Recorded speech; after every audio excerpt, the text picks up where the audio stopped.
Om Sai master.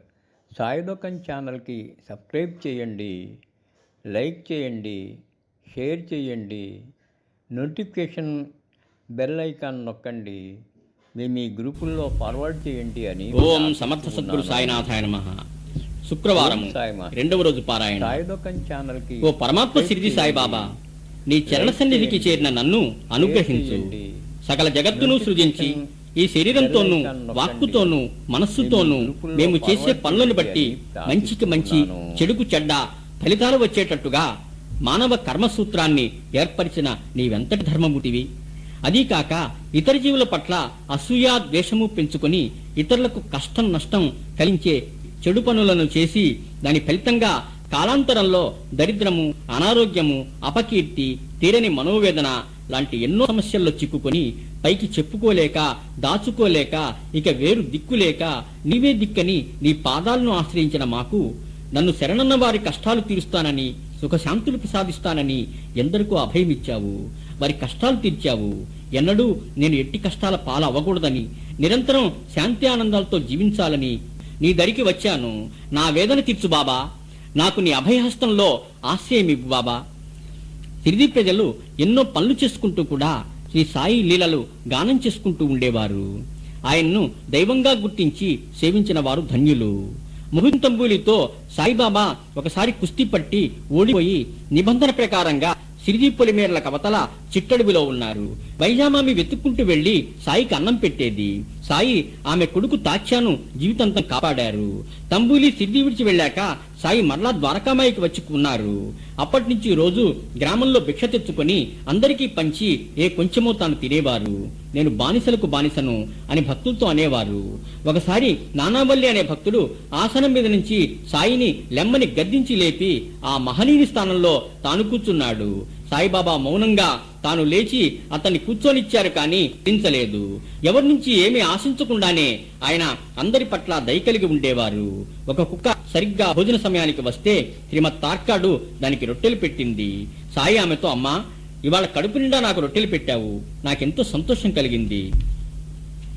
ఈ ద్వారకామాయిలో కూర్చొని నేను ఎన్నడూ అబద్ధం చెప్పను. ఆకలిగొన్న వారికి అన్నం పెట్టి తర్వాత నువ్వు తిను, నీకు సద్గతి కలుగుతుంది. ఎవరైతే సర్వజీవుల్లో నన్నే చూస్తారో వారే నా ప్రియమైన భక్తులు అన్నారు.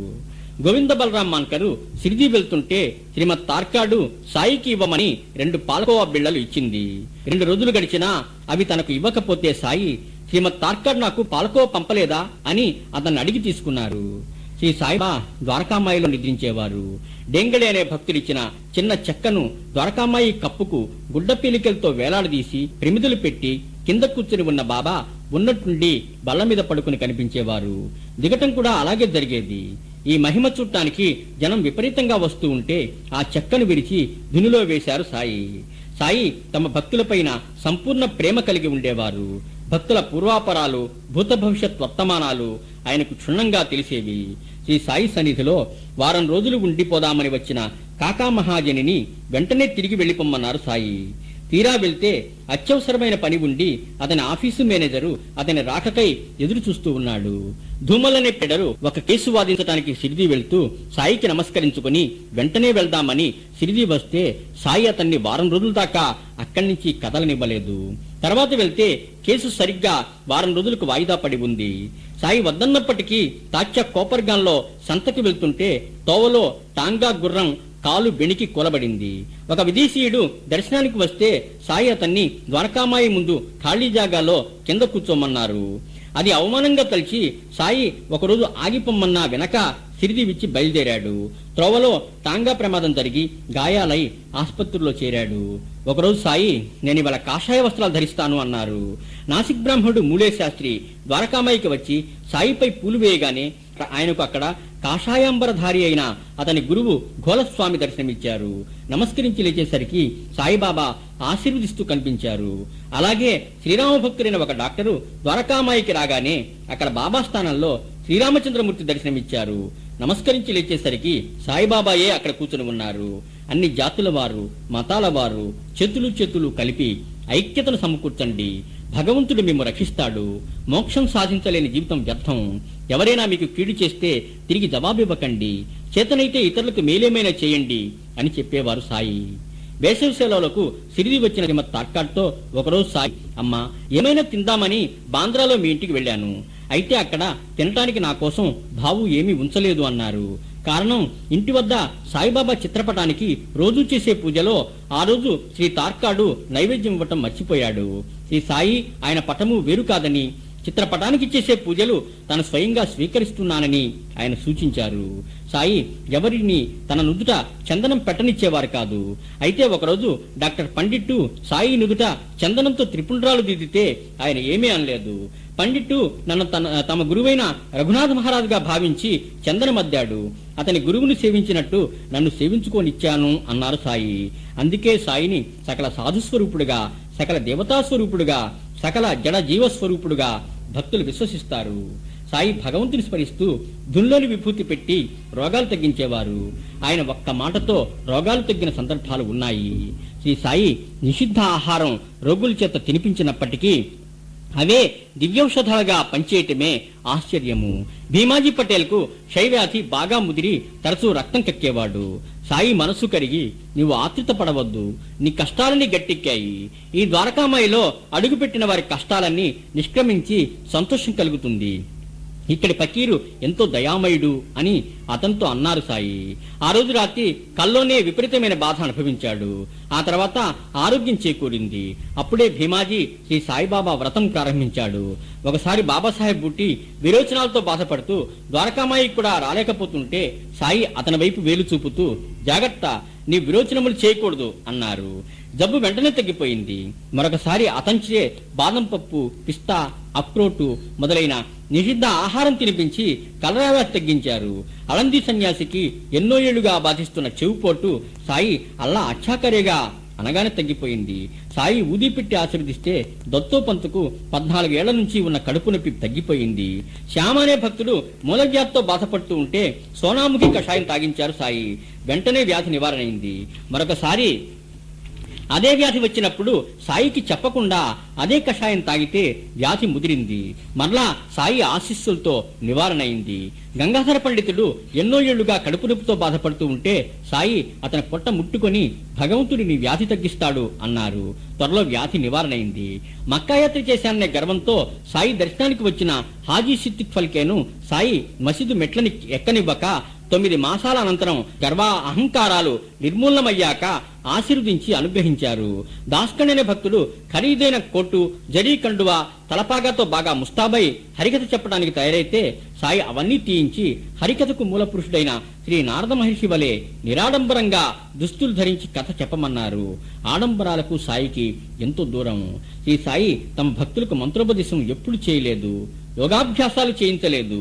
సొంత అభిప్రాయాలను పక్కన పెట్టి సాయి అను నామాన్ని మాత్రం స్మరించమని చెప్పారు. శ్రీ సాయి ప్రకృతిపై పూర్తి ఆధిపత్యం కలిగి ఉండేవారు. ఒకసారి సిరిదిలో ఉన్నట్టుండి తుఫాను ముంచుకు వచ్చి క్షణాల్లో నేలంతా జలమయమైంది. సాయి ఆకాశం కేసి చూసి, ఆగు ఆగు, నీ కోపం తగ్గించు, నెమ్మదించు అన్నారు. కొద్దిసేపట్లో తుఫాన్ తగ్గిపోయి ఆకాశం నిర్మలంగా అయిపోయింది.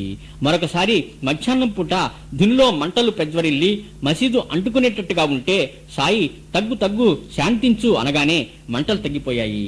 మొక్కుకొని తీర్చడం మర్చిపోయినప్పుడు భక్తుల్లోని మలినాలు తొలగించడానికి, దానగుణం అలవరచడానికి బాబా దక్షిణ తీసుకునేవారు.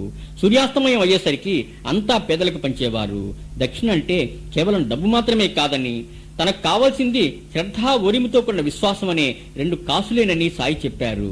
ప్రొఫెసర్ నార్కేను సాయి 15 రూపాయలు అడిగితే అతడు లేవన్నాడు. నీ వద్ద డబ్బు లేదని నాకు తెలుసు, నీవు చదివే యోగ వాసిష్టం నుంచి దక్షిణివ్వు, అందులోని సారాంశం ఆచరణలో పెట్టు అన్నారు. శ్రీమత్ తార్కాడ్ను 6 రూపాయలు ఇమ్మన్నారు సాయి. ఆమె వద్ద డబ్బు లేదు. అరిషడ్వర్గాలనే 6 శత్రువులను సాయి సమర్పించమంటున్నారని ఆ భర్త చెప్పాడు. అతను చెప్పింది నిజమేనన్నారు సాయి. తాను అడిగినప్పుడు ఎవరైనా ఇవ్వకపోయినా కోపగించేవారు కాదు. ఖరీదైన బహుమతులు తెస్తే తిట్టేవారు. గణపతిరావు బోడసును సాయి పదే పదే దక్షిణ అడుగుతుంటే అతను డబ్బు సంచి అంతా సాయి ముందు కుమ్మరించాడు. అప్పటి నుంచి జీవితమంతా అతడు డబ్బుకు ఎట్టి ఇబ్బంది పడలేదు. రతన్జీ అనే ధనికుడు మౌరీ సాహెబ్ అనే సాధువును 3 రూపాయల 14 అణాలు వెచ్చించి సత్కరించాడు. తర్వాత సిరిది వెళ్ళినప్పుడు మొదట 5 రూపాయలు దక్షిణ అడిగి మరలా 3 రూపాయల 14 అణాలు ఇదివరకే ముట్టాయని రూపాయి 2 అణాలు మాత్రమే తీసుకున్నారు. పుత్ర సంతానం లేదనే వ్యధతో ఉన్న రతన్జీ పుత్ర సంతానం కొరకు సాయిని ఆశ్రయించాడు. రతన్జీకి సాయి ఆశీస్సులతో కొడుకు పుట్టాడు. తనకు స్థిరమైన ఉద్యోగం వస్తే షిరిడీ వెళ్లి కలకండ పంచుతానని సాయికి మొక్కుకుంటే చోల్కర్కు మంచి ఉద్యోగం వచ్చింది. టీలో చక్కెర మానివేసి డబ్బు ఆదా చేసి దానితో షిరిడీ వచ్చి మొక్కు తీర్చాడు చోల్కరు. అప్పుడు ఇతనికి చక్కెర ఎక్కువ వేసిన టీ ఇవ్వండి అని భక్తులతో అన్నారు సాయి. సాయి ఆప్యాయత ప్రేమలకు చోల్కర్కు ఆనంద పుష్పాలు వచ్చాయి. నా ముందు భక్తి ప్రపత్తులతో మీ చేతులు చాస్తే రాత్రింబగళ్ళు మీ చెంతనే ఉంటాను అని అభయమిచ్చారు సాయి. శ్రీ సమర్థ సద్గురు సాయినాథ్ మహారాజ్ కి జై. శ్రీ సాయిబాబా, నీ పాదాల వద్ద నా శిరస్సు నుంచి శరణు వేడుతున్నాను. నీ కృప వల్ల శుక్రవారము 2వ రోజు పారాయణ పూర్తి చేశాను. నన్ను అనుగ్రహించి ఆయురారోగ్య ఐశ్వర్యాలు, నీ యందు పరిపూర్ణమైన భక్తి విశ్వాసాలు, శాంతి ఆనందాలు ప్రసాదించండి బాబా.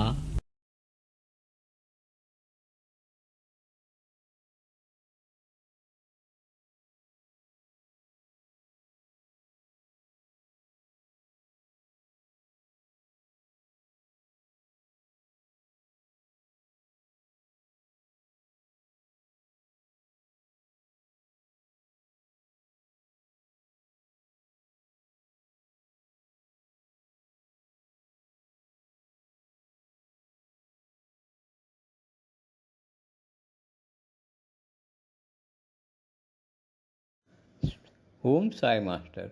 సాయిలోకం ఛానల్కి సబ్స్క్రైబ్ చేయండి, లైక్ చేయండి, షేర్ చేయండి, నోటిఫికేషన్ బెల్ ఐకాన్ నొక్కండి, మీ గ్రూపుల్లో ఫార్వర్డ్ చేయండి అని ప్రార్థిస్తూ ఉన్నాను.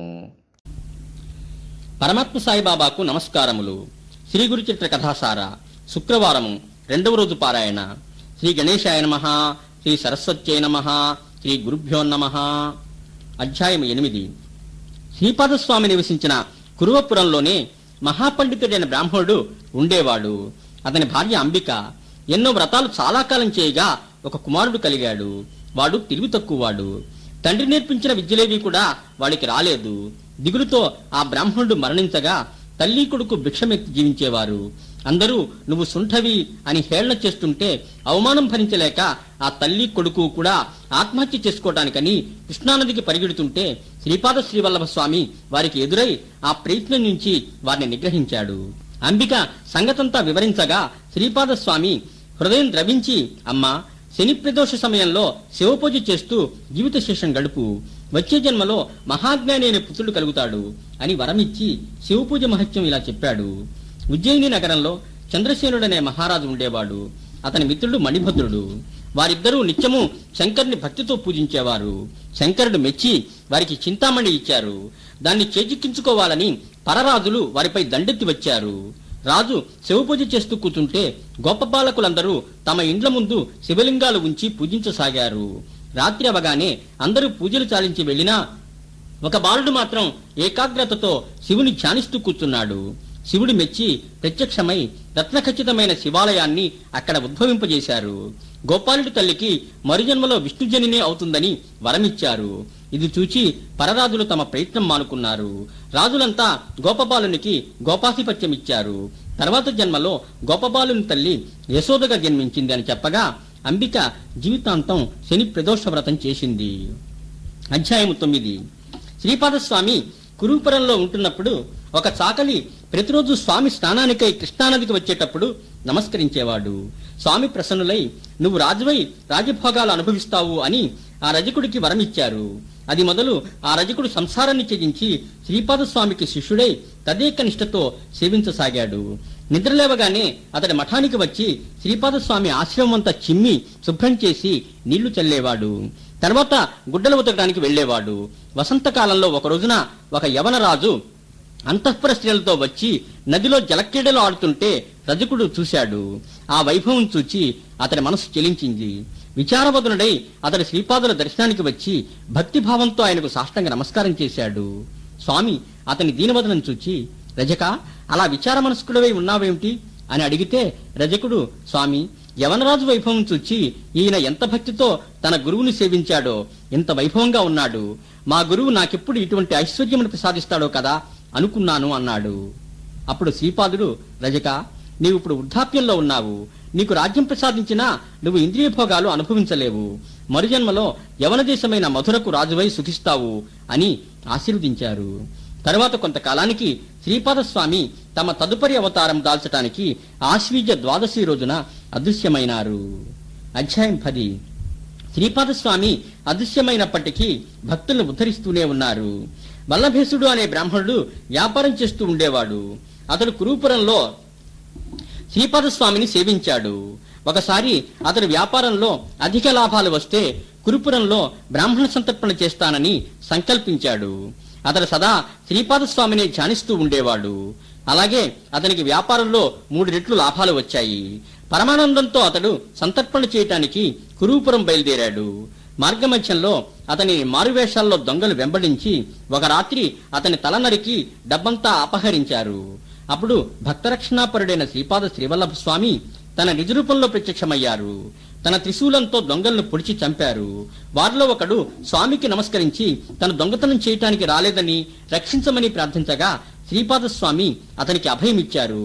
కొంత విభూతి ఇచ్చి బ్రాహ్మణుడి తలా మొండెము కలిపి అతనిపై ఆ భస్మం చల్లమన్నారు. అతడు అలా చేసేసరికి ఆ బ్రాహ్మణుడు జీవించాడు. శ్రీపాదులు అదృశ్యులైనారు. తిరిగి జీవించిన బ్రాహ్మణుడు సంగతంతా తెలుసుకుని ఆశ్చర్యపోయాడు. ఇద్దరూ కురుపురం వెళ్లి అక్కడి శ్రీపాదస్వామి పాదుకలు సేవించి 4000 మంది బ్రాహ్మణులకు భోజనం పెట్టారు. శ్రీపాదస్వామిపై దృఢభక్తి అలాంటి ఫలితాలనిస్తుంది. అధ్యాయం 11. అంబిక కరంజనగరంలో బ్రాహ్మణ పుత్రిగా జన్మించింది. తల్లిదండ్రులు ఆమెకు అంబాభవాని అని పేరు పెట్టారు. ఆమెను శివవ్రతుడైన మాధవ్ శర్మ అనే బ్రాహ్మణుడికిచ్చి పెళ్లి చేశారు. కొంతకాలానికి ఆమె గర్భం ధరించి శ్రీపాదస్వామికి మరుజన్మ ఇచ్చింది. ఆ బాబుకు వారు నరహరి అని నామకరణం చేశారు. బాలుడు తన అవతార పురుషుడినని ఎన్నో నిదర్శనాలిచ్చాడు. పుట్టగానే ఓం ఓం అని ప్రణవం ఉచ్చరించాడు. తల్లి వద్ద పాలు రాకపోతే తన చేతులతో వక్షస్థలం ముట్టుకోగానే పాలు వచ్చాయి. 3వ సంవత్సరం వచ్చినా ఆయనకు మాటలు రాలేదు. అప్పుడు తల్లిదండ్రులు విచారిస్తుంటే ఇనుప వస్తువును తాకి బంగారంగా మార్చాడు. మరి కొన్నాళ్లకు తనకు ఉపనయనం చేస్తే మాట్లాడతానని సైగలతో తెలియచేశాడు. తండ్రి యథావిధిగా అతనికి ఉపనయనం చేయగానే తల్లిని భిక్ష అడిగి వెంటనే 3 వేదాలు గానం చేశాడు. అందరూ ఎంతో ఆశ్చర్యపోయారు. నరహరి తాను సన్యసిస్తానని తీర్థయాత్రకు వెళ్తానని బయలుదేరాడు. తల్లి వెళ్లవద్దని బతిమలాడింది. ఇంత చిన్న వయసులో సన్యసించడం ధర్మ విరుద్ధమని తమ వద్దనే ఉండమని కోరింది. నరహరి తల్లికి తత్వోపదేశం చేశాడు. అధ్యాయం 12. నరహరి తల్లిని ఎన్నో రకాల సమాధానపరిచాడు. అయినా తనను వదిలి వెళ్లటానికి ఆమె అంగీకరించలేదు. నువ్వు సన్యాసివై వెళ్లిపోతే దిగులతో మరణిస్తాను అని ఆమె చెప్పింది. నరహరి తల్లికి పూర్వజన్మశక్తి తెప్పించి, నీకు వరమనుగ్రహించిన శ్రీపాదుడినే నేను. నా అవతార కార్యం నిర్వహించటానికి అనుమతించు. నీకు పూర్ణాయుర్దాయులైన 2 పుత్రులు 1 పుత్రిక జన్మిస్తారు. నేను 21 సంవత్సరాల తర్వాత నీకు మళ్లీ దర్శనమిస్తాను. ఎప్పుడూ నన్నే గుర్తుంచుకోండి అని చెప్పి అక్కడి నుంచి కాశీ క్షేత్రానికి వెళ్ళాడు. నరహరి బ్రహ్మచారి కాశీలో యోగాభ్యాసం చేస్తూ ఉంటే అతని శ్రద్ధ చూసి అక్కడి యోగులు, అవధూతలు, సాధువులు, సన్యాసులు ఆశ్చర్యపోయారు.